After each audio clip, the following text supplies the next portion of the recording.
Hey everyone, Georgetown Soaps here. I am making a redo of Lavender and Lemon. It's a Yankee candle type fragrance and it smells amazing. I made my first batch. I did a test batch and it sold out super quick, and then I also had made candles in it and those like literally flew off the shelf and I didn't even realize it, and people were coming back asking for it again, and I was like, wait, I had no idea I was totally sold out of it. So super amazing fragrance.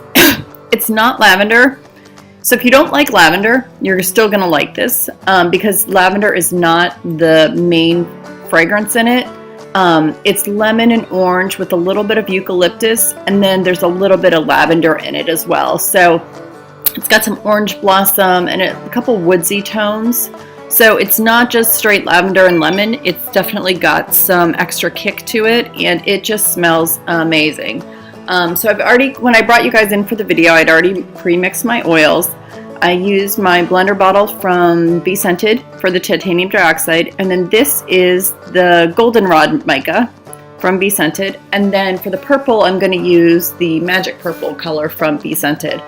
To me, lavender and lemon fragrance just screams you need to use yellow and lavender. I just can't wrap my head around using any other colors. But the fragrance performs really well in cold process. I do a water discount, so I do 2 to 1, which means I take my lye amount and I basically double it, and that is my water amount. So it's not an incredibly deep discount, but it is still fairly a good water discount. So the fact that this fragrance behaves very well and literally does not accelerate is fantastic. So you can see I'm still I realized that the titanium dioxide part probably wasn't quite as thick as I wanted, and I don't always like waiting 5-10 minutes for it to set up a little bit. So I went ahead and stick blended a little bit more. Then I'm just going to go ahead and finish off the yellow and the purple. But again, no ricing, no acceleration. It smells fantastic. So it's really a lovely fragrance, and everyone seems to like it, so I was really happy about that. So I had ordered 2 pounds from BeScented after I did my initial test batch, so that is going to go very quickly between the soaps and the candles. But it's just a great fresh scent that I really love, so I love it, and I was glad that everyone else loved it. So let me finish up kind of preparing, and then I'll bring you guys back for the pour.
Alright, so we are back. I am just pouring out the fragrance, or I'm sorry, pouring out the batter, not the fragrance. The fragrance is already in the batter. And I'm just trying to do, I didn't even know what I was trying to do with this one. I wanted to do some swirls, but then I was like, maybe I'll do a drop swirl. But I always forget, like drop swirl is the one thing I'm working on. I always forget that I need to let the batter be a little bit thicker and then pour from a little bit higher so that it breaks through the layers. But I was really happy with how it ends up coming out. The cut, I was really pleased with the cut. It's definitely some plops and some drops, but it really looks nice, and it's not, it's different. I usually do a lot of really fine, delicate swirls, but this one, the color's a lot more defined. And you can tell that the batter did start setting up, but I had plenty of time to work with it. Plenty of time. So And again, I'm just gonna try and pour in. I should have poured a little bit higher just so it broke through the layer. But again, when you see the cut, you'll see that it actually came out really nice, so it doesn't really matter. But anyway, I will bring you guys back for the cut.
All right, so I got all of the batter into the mold, and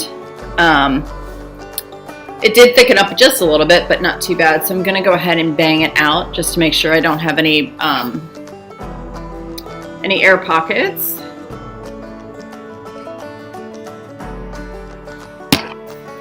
And then I decided to do a little spoon swirl, but here I am, I'm banging it out on the floor, and this is one time where I'm glad I don't use the actual sound from the recording because it's just annoying, the banging out. But here I'm just going to use a spoon and just kind of make a little, just a little pattern on top, kind of blend it in. It ends up coming out really, really nicely. So, and sometimes with the spoons, if you're trying to, do a textured top, you have to wait for the exact right moment for the batter to be totally set up, not too thick, not too thin, otherwise it doesn't work. But this came out really, really nice. And again, this fragrance smells fantastic. Love it, love it, love it. When I'm doing my tops, I feel like I could always just keep going, and I can always do a different one there and then go back over. So it's like sometimes less is more, and sometimes it's just hard to know when to really stop. But anyway, very happy with how this came out.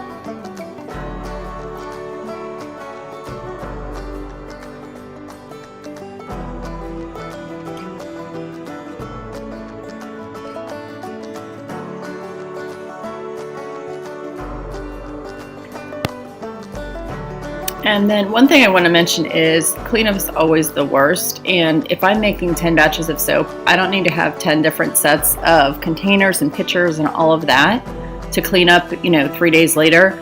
So what I try and do is you've seen in my cutting videos, I've got a lot of the yellow cloths. So I just take those yellow cloths and I wipe out the inside of the containers that I've used to mix the colors. And it's totally a lifesaver because I can reuse that same color or the same container, same pitcher, same pours, funnel, whatever you want to call them. I can reuse them. So then at the end of making 10 batches, maybe I've only got 2 or 3 sets of dishes to do. So it makes it go a lot quicker.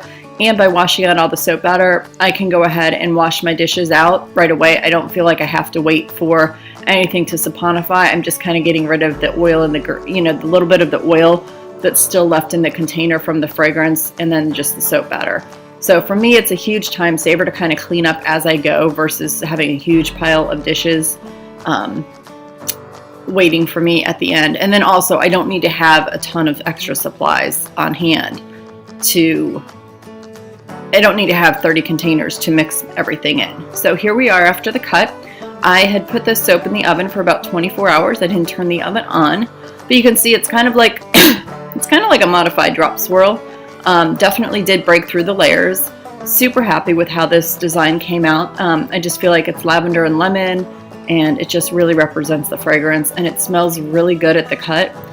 For those of you who make soap, sometimes when you cut the soap, it doesn't really smell great, and sometimes it takes 2 or 3 days for the fragrance to come back through. But this one smells fantastic, even right at the cut. So I was really happy with how this soap came out. So if you have not gotten this fragrance, it's fantastic. I could see wax melts being amazing in it as well. But again, I'm doing it in candles and candles and soap for right now. And it's a really, really nice fragrance. So hope you've enjoyed the video. Thanks for subscribing.